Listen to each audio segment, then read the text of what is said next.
The screech of stolen cars can be heard ripping through roads. They're stealing Kias and Hyundais with a cell phone charger. And a new viral trend that is now a real-life menace. I don't give a fuck where you at. If you in Japan, Australia, you in the middle of Antarctica, and you got a kid that's on that, please be safe.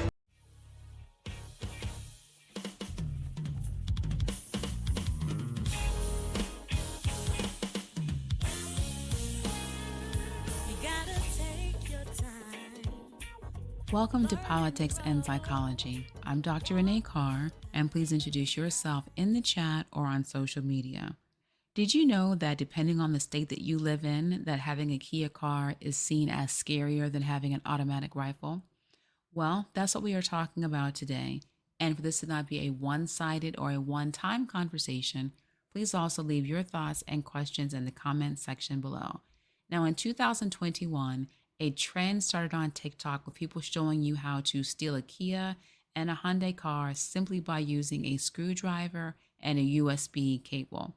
So these TikTok videos then became viral and then became a Kia challenge. And in this challenge, they were challenging everyone to steal these Kia and Hyundai cars and emphasizing that you have to steal the ones that were made between 2010 and 2021.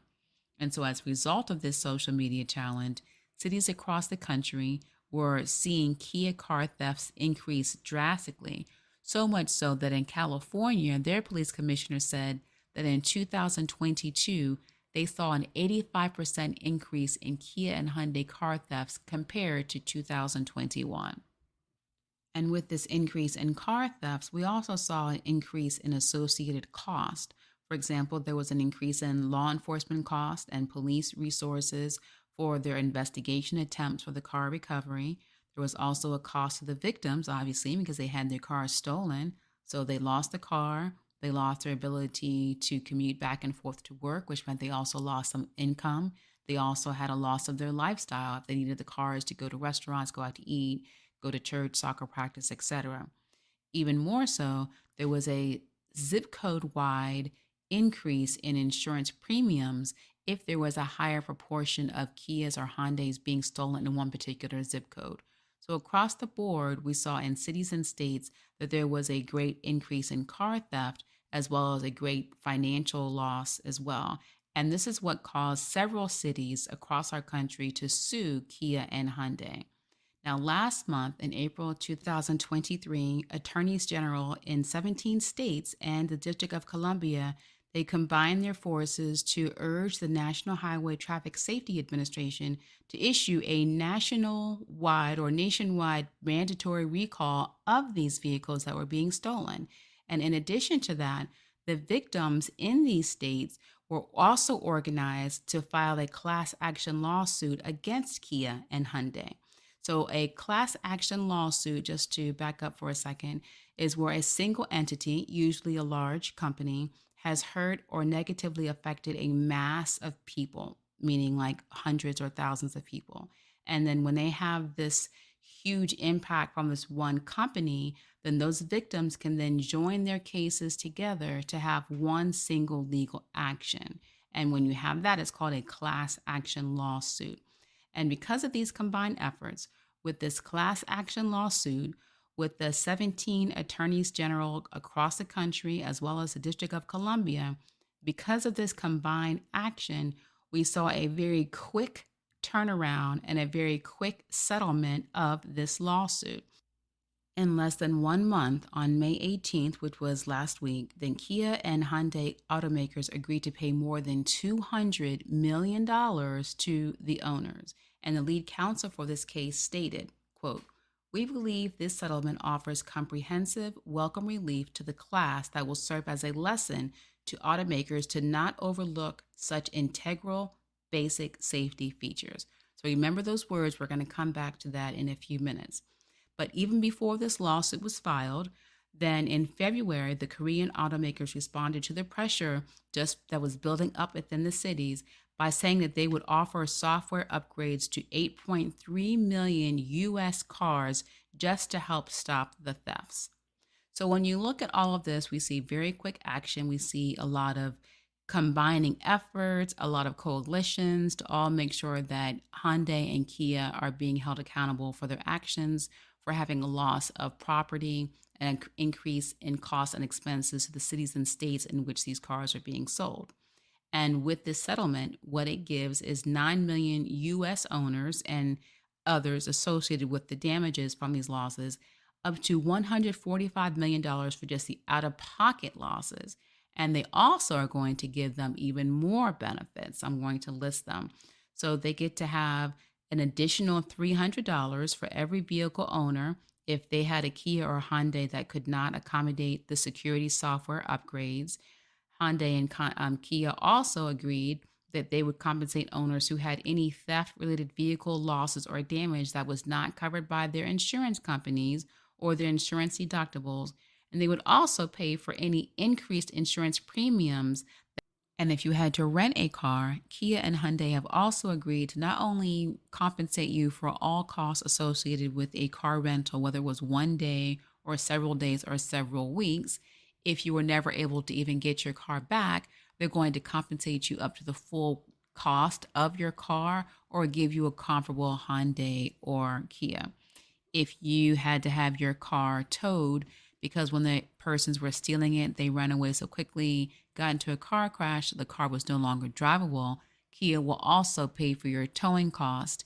And if you had any tickets associated with your car being idle or dumped somewhere along the highway, Kia and Hyundai are also going to pay for your tickets. So it's a great deal all the way around, obviously, for being compensated. And the lawyer who was representing the class action suit owners, he stated that the settlement will provide benefits as soon as possible to those who have suffered out-of-pocket costs. So this is what we're seeing, that when we work together as a country, legally and with legislation, that we can do great things to ensure we are kept safe, and anyone who comes against our safety or loss of property or loss of life is held accountable. However, this is only sometimes. For example, of the 17 states that are suing Kia, all of them have had at least one mass shooting. But of these 17, only 8 of them have issued a gun ban or tried to hold responsible gun manufacturers, and the other 9 have not. So let me go over the 17 states that were actually suing Kia: Arizona, Colorado, Connecticut, Illinois, Massachusetts, Maryland, Michigan, Minnesota, New Jersey, New Mexico, New York, Oregon, Pennsylvania, Rhode Island, Vermont, Washington State, and the District of Columbia. And of these 17, again, only 8 have gun bans or have tried to get manufacturer-based responsibility for the guns that were used. And of these 17, 3 of these are in the top 10 states for mass shootings, but they are not the ones who are involved in going as equally aggressive against the gun manufacturers. And this is not to say we're going to vote for or against the Second Amendment. What we're really trying to emphasize is that you can't say that you care more about a person's car than you care about their life. And you're saying that indirectly by choosing who you fight against or who you hold responsible for the loss, whether it's life or a car. If you're only being selected because the individuals cannot serve you politically, because they cannot donate to you directly from your financial campaign for your political efforts, or they cannot be a fundraiser or somehow a political power benefit to you, if you're willing to hold them accountable, but not holding the individuals who have a far greater loss to your constituents or to your voters, then it's showing that maybe you don't really care about your voters or care about their life or their livelihood. What you care more about is how does this position or benefit you? Because if you do care, then you would have consistent actions of accountability. You would have consistent levels of aggressiveness in holding the other parties accountable. You wouldn't just pick and choose. We can have more evidence of this happening because Hyundai and Kia are not the number one cars that are being stolen in America. They're not the easiest ones. They are with this TikTok challenge. But if you look throughout the years, just looking back from 2013 until now, you can actually look back at 2004, but just to kind of give more recent data, we don't see that Hyundai and Kia are the ones that are actually being stolen. The cars that are actually being stolen the most are Chevrolet pickups and also Ford pickups. So we've never heard of any of these companies being held accountable. Why? Because it's selective accountability. And the only manufacturers being held accountable are those that cannot financially or politically benefit our individual political leaders or even one political party. So again, Kia and Hyundai, they're Korean car manufacturers, and they don't have as much political influence in our countries as do the American-based companies that have American-based funding going to individual political action committees or individual large sum financial donations to the individual elected officials or individual political campaign candidates. And one clue or one hint that you can see where this selective accountability is happening is looking at what the messaging is. So whether a company, an entity, or a political candidate or an elected official is for or against gun rights, the messaging should be the same if they truly mean that they are either for or against something. But what we're seeing is that there is inconsistency if that manufacturer is not based in America or if that manufacturer is for guns. For example, a common messaging for Second Amendment gun rights advocates is that, well, people are the ones who are killing people, not the guns. It's not the guns killing people, so you shouldn't therefore sue the companies that are making the guns. But that's not what they're saying when it comes to Kia. If we did, we would say, okay, well, it's the kids stealing the cars, not Kia and not Hyundai, so we shouldn't have a very large 200 million plus class action lawsuit being settled. It should be the kids who are being held responsible. So there is a hypocrisy on who we hold accountable, and that accountability is becoming clear that it's only if there is a financial benefit to the person who is making that comment in office at that time. When you look at mass shootings data from 2013 to 2019, we see that throughout the nation, there have been over 2,100 mass shootings, period. And of those over 2,100 mass shootings, over 2,400 people have been killed, including children and innocent bystanders. And in addition to that, 9,000 have been injured in these incidents. So if we're going to put more emphasis on holding people accountable for losing a car because the steering wheel is not working, and we are quickly in less than a month getting over $200 million of compensation to benefits, why is there this slow action when it comes to over 2,400 people being killed and over 9,000 being injured? That's a very large number for a loss of life. Yet we're still putting more emphasis on the car manufacturer because we don't want, and honestly, we can look and say, okay, well, most politicians don't want their constituents or their voters to be killed or hurt. But it's hard for them to admit that, well, I do care, but I also care more about me being reelected or me having the funding and financing for my campaign so that I can run and be reelected. I care more about that than I care about loss of life. So I will use my deductive reasoning and say, okay, well, I can do more good if I stay in office, so I might have to just overlook the loss of life because of a gun because these people are actually paying for me in my campaign. So I'm willing to overlook that so that I can be in office under the guise of thinking I can do more work, and I'll hold them less accountable than I would an outside or foreign-based company that can't do anything for me politically or financially. That's where we see even more bias.